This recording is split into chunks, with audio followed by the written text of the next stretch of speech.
मटमैला दिन था। बीते हुए दिन एक एक कर पूरो की आंखों के आगे से गुजर गए। बोरी के एक टुकड़े को अपने पैरों के नीचे लेकर पूरो पत्थर का बुत बनी हुई उन्हें देखती रही। बाहर का दरवाजा खोलकर रशीद भीतर आंगन में आकर खड़ा हो गया। पूरो को जैसे खड़का सुनाई ही नहीं दिया। पूरो को जैसे कोई आता दिखाई ही नहीं दिया। वह बैठी की बैठी रही। रशीद को शायद सचमुच ही पूरो से प्रेम था। वह चुपके से आकर पूरो के पास बैठ गया। क्या सोच रही है?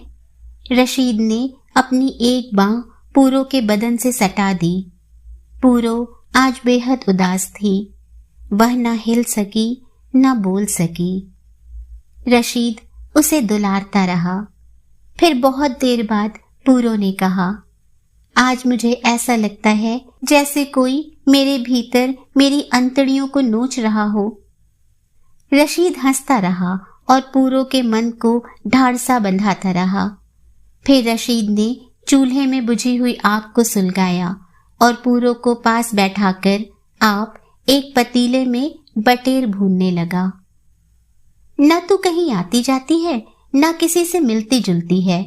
ऐसे तो अच्छे भले आदमी का भी जी घबरा उठे। रशीद ने कुछ देर ठहर कर कहा, कहाँ जाऊं? मेरे लिए और जगह ही कौन सी है? पूरो ने बुझे मन से कहा, अब तू घर की मालकिन है और 4 दिन में तेरे आंगन में कोई खेलने लगेगा। मेरे लिए ना सही उसके लिए ही तुझे अपने मन को छोटा नहीं करना चाहिए। उस बेचारे ने तेरा क्या बिगाड़ा है? रशीद को अपने होने वाले बच्चे का ध्यान आ गया। उसने उसी की दुहाई देकर पूरो से यह आग्रह किया। पूरो को फिर मटर की फली में से निकले कीड़े का ध्यान आ गया, जिसे देखकर जी मिचला उठे। जिसके पास वाले मटर के दानों को भी फेंक दिया जाए। ला, बटेरों के मसालों में थोड़े से मटर डालने हैं। रशीद ने पूरो के आगे बिखरे हुए मटर के दानों की ओर देखकर कहा, मटर तो सब पकी हुई हैं। अब मटरों की कौन सी बहार है? अब तो बैसाख चढ़ने वाला है। पूरो जानती थी आज वह मटर नहीं खा सकेगी। हाँ सच, कल तो बैसाखी का बड़ा भारी मेला लगेगा। रशीद ने सहज भाव से कहा। बैसाखी, बैसाखी पूरो के कानों में गूंजने लगा। वह परात में 2-3 मुट्ठी आटा डालकर गूंथने लगी, जिससे उसका ध्यान बढ़ जाए। आज तो मेरा जी कर रहा है कि गुड़ डालकर सेवैयां बनाई जाएं, रशीद ने कहा। पूरो चुपके से भीतर से सेवैयां और गुड़ ले आई। उसी समय पूरो को एक बहुत पुरानी याद आ गई।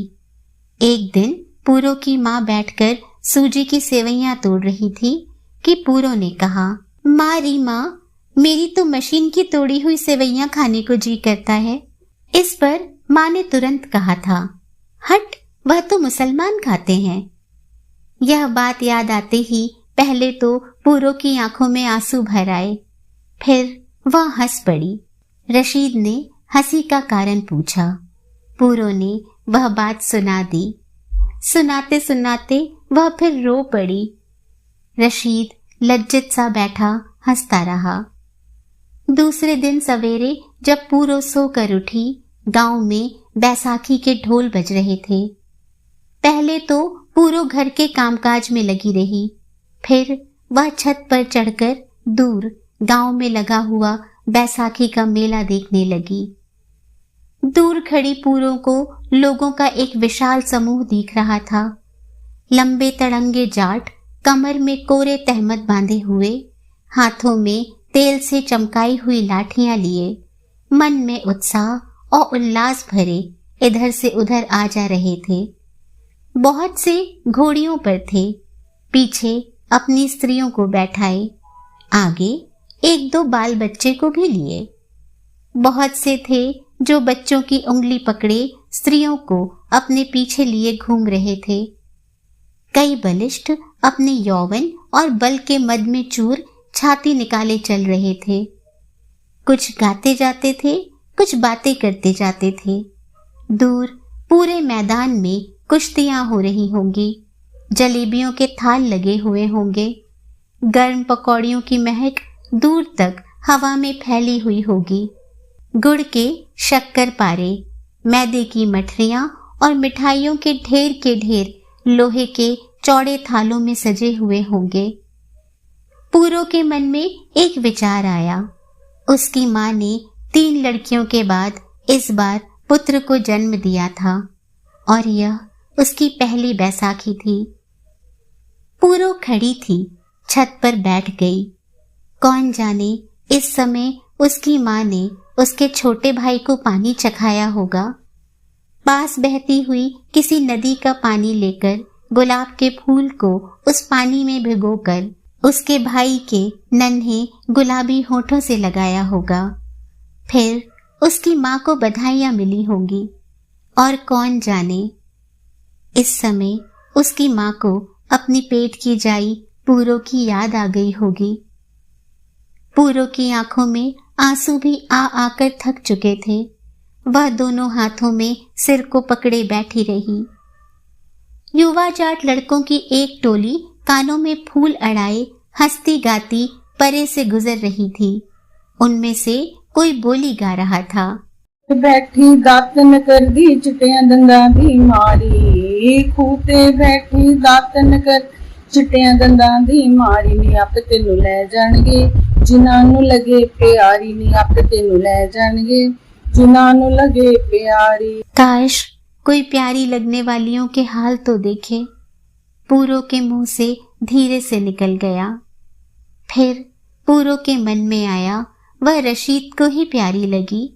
रशीद उसे ले आया। वह अपने मंगेतर रामचंद्र को क्यों प्यारी न लगी? उसने तो उसकी बात भी नहीं पूछी। वह तो रामचंद्र को प्यारी लगना चाहती थी। रशीद को ना तो उसने स्वयं ढूंढा था, ना उसके माता पिता ने। जाट हंसते जा रहे थे, भंगड़ा नाचते जा रहे थे, बोलियां गाते जा रहे थे। तेरे लौंग दा बचा लिशकारा, हालियां नू हल भुल गए, तेरा पिज्जिया परी दा लहंगा, पिछों दियां पैण कणियां, सानू कड ना दई मटियारे, नी राहे राहे जान वाली। पूरो सोचती रही। सब गीत सुंदर लड़कियों के ही गुण गाते हैं। सारे भजन सच्चे प्रेम का वर्णन करते हैं। क्या कभी ऐसे गीत भी बनेंगे जिनमें मुझ जैसी लड़कियों के विलाप की गाथा भी लिखी जाएगी? क्या कभी ऐसे भजन भी होंगे जिनका कोई भगवान ही ना होगा? बढ़ती जवानी वाली कुछ नवयुवतियां अपने यौवन की उच्छृंखलता में अपनी एक अलग टोली बनाकर मेले में चली जा रही थी। दूर जा रहे जाट लड़के अपनी टोलियों में से मुड़ मुड़कर उनकी ओर ताक झांक कर रहे थे और हंस रहे थे। शायद उनसे हंसी मजाक कर रहे हों। पूरो सोचने लगी, यदि सब जवान लड़कियों को ये लड़के अपनी अपनी घोड़ियों पर उठाकर भाग जाएं, फिर क्या हो? यदि ये उन लड़कियों को उठाकर ले जाएं